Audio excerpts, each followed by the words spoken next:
እንግዲህ ከሚስታቸው ጋር እንደዚህ ጥሩ ጊዜ እያሳለፉ ይገኛሉ። ትሁትና ተመስገንም ተመረቁ።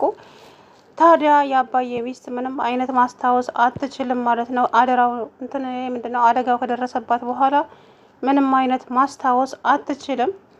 ግን ደግሞ አባዬ የሰርጋቸውን ፎቶ ሲያዩት ማስታወስ ጀመረች። አባባም አለሜ ላይ ብሩን በተነባት። አንቺ እኔን በገንዘብ ልታታልይ ነበር እንዴ? እነኝን ጥሩና መልካም ቤተሰቦች ምን አድርገውሽ ነው ይሄን ያክል ጥላቻና ክፋት እነሱ ላይ ያሰብሽው? ሲላት አባባ እንግዲህ በቁጣ ተናገረ ማለት ነው። እሷም ደግሞ እንዴት ያ ሁሉ ገንዘብ ሰጥቼ ትክደኛለህ? እሰራልሃለሁ። ማን እንደሆንኩ አታውቅም መሰለኝ። እውነቴን ነው የምልህ እሰራልሃለሁ እያለች እንግዲህ ከዛ በኋላ እንግዲህ ያዙኝ ልቀቁኝ። ከዛ በኋላ እንግዲህ አለሜ ጉዷን አልሰማችም። አባባ ሚስታቸውን ይዘው ወደ ቤት ተመልሰዋል። አባዬ ማለት ነው። ከዛ በኋላ አባዬ ሚስታቸውን ይዘው ተመለሱ። ታዲያ ናቲ ያዙኝ ልቀቁኝ እያለ ነው ማለት ነው። የናቲ ነገር በጣም ይገርመኛል። ተመስገን ማን እንደሆነ አላወቀውም፣ በደንብ ጨርሶ አላወቀውም ማለት ነው፣ እውነት ለመናገር ማን እንደሆነ። ስለዚህ አሁን እንግዲህ ዋጋውን ይሰጠዋል ማለት ነው። በጣም ነው የሚሰራለት፣ እውነቱን ለመናገር አይለቀውም ወላ ማለት ነው። ያብ እንትናን ይሄ ስሙ ማን ነው? ተመስገን ናቲን አይለቀውም ጨርሶ ማለት ነውና ከዚህ በኋላ እንግዲህ ምን የሚፈጠር ይመስላችኋል? ከባድ ችግር ነው የሚፈጠረው። በኋላ እንግዲህ ያዙኝ ልቀቁኝ አለች ማለት ነው።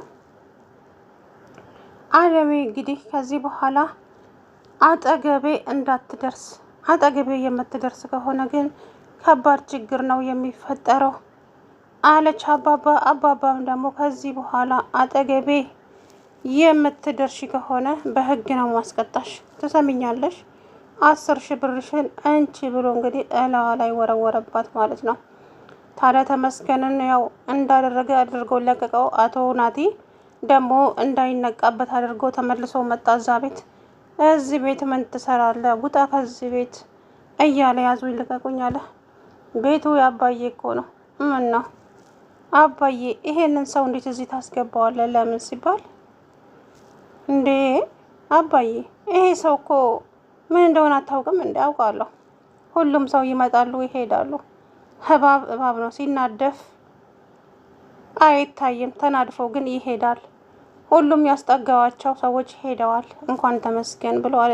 አባዬ እናቴን ለመናገር ፈልገ ነው አይደል? አዎ ሁሉም ሰው አንድ ነው ለኔ፣ ምንም ልዩነት የለውም አለ አባዬ ማለት ነው። ናቲ ግን ጥጋቡ በቅርብ ቀን ይተነፍስለታል። እመኑኝ ማለት ነው፣ እመኑኝ ምን እንደሚያደርገው መገመት እስከሚያቅታቸው ድረስ። እንደው ናቲ በጣም ጠግቧል። ስለዚህ ትቢቱ በጣም ማስተንፈስ አለበት ተመስገን፣ የናቲን ትቢት ማለት ነው። እንዴ እሱ ትሁትንም ከማሰቃየት ወደ ኋላ የማይል ሰው ነው ናቲ። ሲጀመር ያስፈራል አስተያየቱ ምናምን ነገርና ዋጋውን የሚያገኝበት ጊዜ ደግሞ ቅርብ ነው ማለት ነው። ስለዚህ መረጋጋት ዋጋ አለው ብዬ አምናለሁኝ። ከሁሉም ነገር ደግሞ እንግዲህ ክብር ይበልጣል። እንዴት እንደሚያደርጋት አይታችኋል፣ እንዴት እንደምትሆን ማለት ነው። ፈጣሪ ሆይ ትዕግስት ውስጠኝ። እንዴት እንደሚያደርጋት ግን አያችሁ እንዴ? ስለዚህ ከዚህ በኋላ እንግዲህ አለሜ ዋጋዋን ታገኛለች። አባዬም ራሱ አይለቃትም ማለት ነው። በጣም አስመሳይ ሴት ናት፣ በጣም። ስለዚህ ከዚህ በኋላ እንግዲህ የሚመጣውን ነገር እሷ ነች ማሰብ ያለባት ማለት ነው። ታዲያ ናቲ ትሁት የኔ ብቻ ናት። አንተ ሰው ለምንድን ነው ከህይወታችን ውስጥ የማትወጣው? በቃ ከህይወታችን ውስጥ ውጣ እንጂ እንዴ አልበዛም እንዴ እያለ እንደ አንተ ሰው ያመሃል እንዴ? ምንድን ነው ችግርህ ሲለው፣ ከዛ በኋላ ምንም ችግር የለብኝም ግን ከህይወታችን ውስጥ ውጣ። ይኸውልህ እድሜ ላንተ፣ ወጋኸኝ፣ ትሁት እንድትንከባከበኝ አደረከኝ። ይኸው እዚህ ይዛኝ መጣች። በጣም እየተንከባከበችኝ ነው። ስለዚህ ሁሉም ነገር በተግባር አሳይተሃለች። ትሁቴ ነይ እስኪ ክሬሙን ቀቢልኝ። ቆይ ልቀባህ። አልፈለገም ትሁትን ነው የምፈልገው አለ። ከዛ በኋላ ትሁት እንግዲህ ተነስታ ቀባችሁ። ናቲ ተንጨረጨረ። ትሁት አንድ ጊዜ ላናግርሽ ፈልጋለሁ ውጪ አላት። ከዛ በኋላ እሷም እሻለች። ትሁት ይሄ ሰው ግን እንዴት ነው? ምንድን ነው አሞት የለም እንዴ? ታዲያ አንቺን እኮ ሊያማልልሽ ነው የሚፈልገው። አይ እኔ እኮ ከብት አይደለሁም። ይሄን ያክል አስባለሁ፣ ማሰብም እችላለሁ። ስለዚህ ሰው ወደ መራኝ አልሄድም እኔ። ቆይ ትወጂኛለሽ? አዎ፣ ግን በዚህ ከቀጠልክ አላውቅም።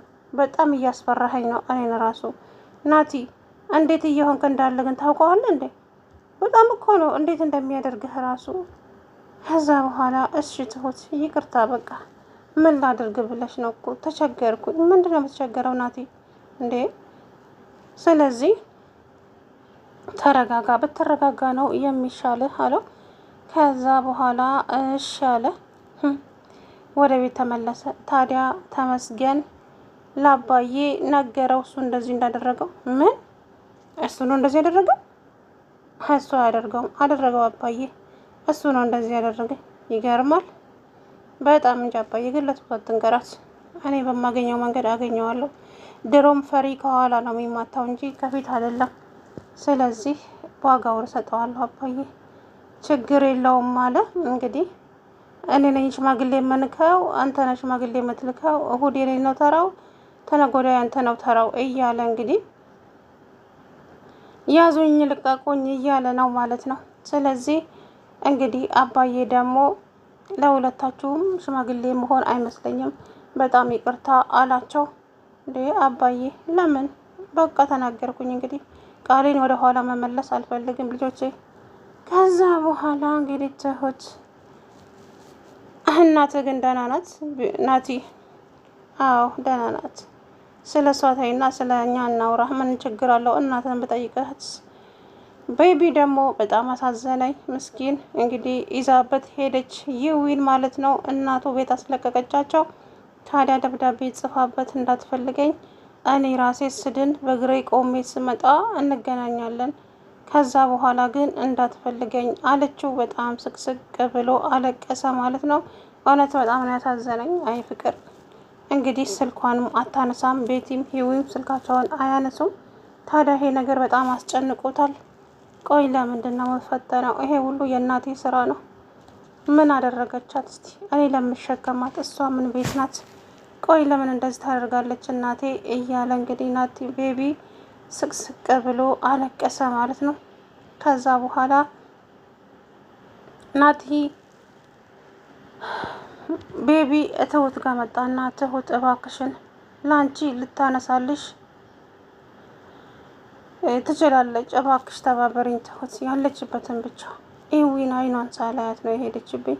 እባክሽን ትሁት። ችግር የለውም ናቲ ማን ቤቢ ግን ስልኳ አይሰራም እኮ እባክሽ ላንቺ ልታነሳልሽ ትችላለች፣ ስለዚህ ተባበሪኝ ትሁት አላት። ትሁት ስልኩን ብትሞክርም አይነሳም። እንግዲህ ቤቲም ልጅቷም ስልካቸውን አጥፍተዋል። ያ ነገር ትንሽ ረብሾታል ማለት ነው።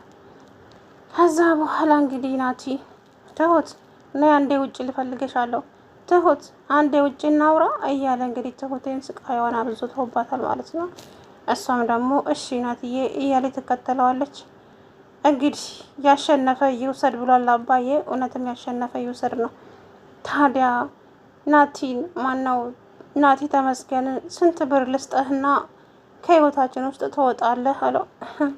ምን አለህና ምን ትሰጠኛለህ? ባይሆን አንድ ማመሰግን ምስጋና አለ። አንተ ስትወጋ ስለተወጋኸኝ ይኸው ሚስቴ እንደዚህ አድርጋ ቆንጆ አድርጋ እየተንከባከበችኝ ነው። ለሱ ላመሰግንህ እወዳለሁ። ከዛ በኋላ ይሄ ምን ልስጥህ ምናምን የሚለው ነገር ናቲ ጋር አይሰራም። ትሰማለህ አቶ ናቲ? ከዚህ በኋላ ተናግሬያለሁ። እኔ ተመስገን ማን እንደሆን አላወቅም አይደለ?